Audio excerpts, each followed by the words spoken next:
Emma Rodriguez sat in the back corner of Mrs. Patterson's history class, her essay clutched in trembling hands as classmates presented their family history projects. She was the quiet kid, the one who ate lunch alone, whose secondhand clothes never quite fit right. Her family lived in her grandfather's small house while her single mom worked 2 jobs. Kids like Madison Chun, with her designer backpack and perfect life, only noticed Emma to remind her of her place. Madison had just finished presenting about her great-grandfather who'd been a small-town mayor. When Mrs. Patterson called Emma's name, Madison's whisper carried across the room. "This should be good. Wonder what gas station her family worked at." Emma walked to the front and cleared her throat. "My grandfather is Master Chief Daniel Rodriguez. In the Navy SEALs they called him Ghost." The snickers started immediately. Madison smirked. "Right, and my uncle's Captain America." Emma's face burned, but she continued. "He served 27 years in operations across Panama, the Gulf War, Afghanistan, and Iraq. He earned 3 Navy Crosses, 5 Bronze Stars, and a Silver Star. His unit called him Ghost because he could move through enemy territory completely undetected."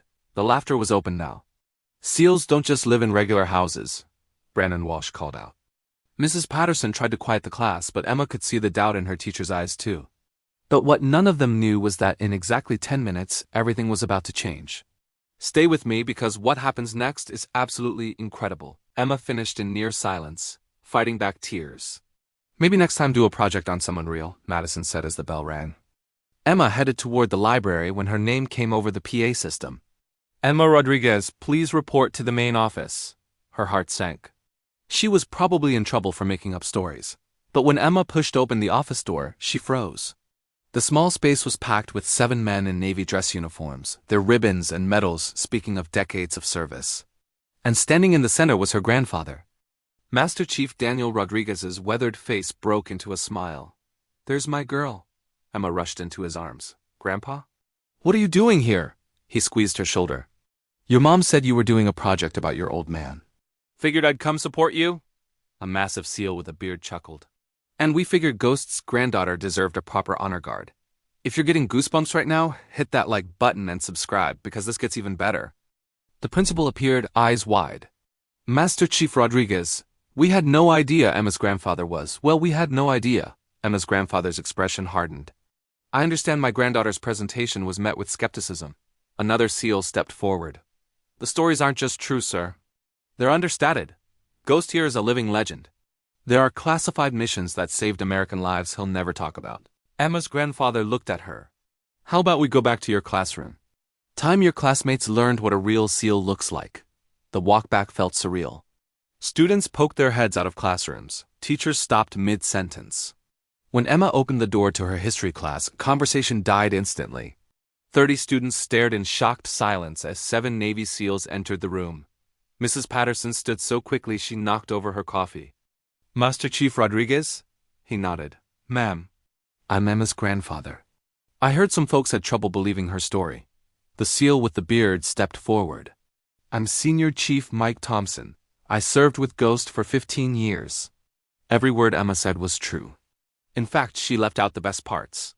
Another SEAL added, "Master Chief Rodriguez is the reason 12 of us made it out of Fallujah alive, why a family of 4 hostages came home from Somalia, why a terrorist cell never carried out an attack on American soil." Emma's grandfather walked to the front of the classroom. "I didn't come here to brag. I came because my granddaughter told the truth and was laughed at. Not because her story was unbelievable, but because you decided someone like Emma, someone without fancy clothes or a big house, couldn't possibly have something extraordinary in her life." He looked directly at Madison. "You said heroes have money.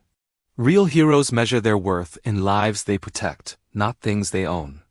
My granddaughter eats peanut butter sandwiches because her mother is raising her alone while working 2 jobs. And I'm teaching her that character matters more than cash." Thompson pulled out his phone. "How about proof?" He showed photos to Mrs. Patterson, who gasped. "That's Master Chief Rodriguez with the president, receiving his 3rd Navy Cross." More photos circulated. Ghost with his team in Afghanistan. Official SEAL team photos from 2003. Emma watched as face after face registered shock and shame. Madison stared at a photo of Emma's grandfather in full combat gear, tears forming in her eyes. Emma's grandfather turned to her. "Sweetheart, people will always judge books by their covers. But you come from a line of warriors. Your great-grandfather fought in World War II. Your grandmother was a nurse in Vietnam. Your mother fights every day to give you a better life. Don't ever let anyone make you feel small. He looked around the classroom. And the rest of you learn this now. The person you dismiss might have a story that would humble you, a family history that would shame your cruelty, more courage than you'll ever know. Madison stood up, her voice small. Master Chief Rodriguez? Emma? I'm so sorry. I was cruel and completely wrong. Other students echoed her apology. Emma's grandfather nodded.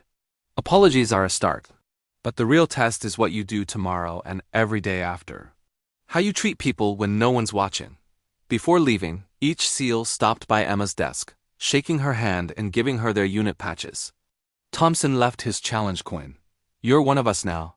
SEAL family. That afternoon, Emma ate lunch in the cafeteria for the first time all year. Madison and 3 other girls joined her. Over the following weeks, Emma was no longer invisible. But more importantly, she held her head higher, understanding her worth had never been determined by her clothes or address. She carried the legacy of warriors.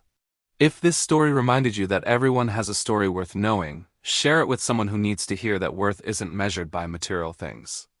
Drop a comment about a time you learned not to judge by appearances, or about a family member whose story inspires you.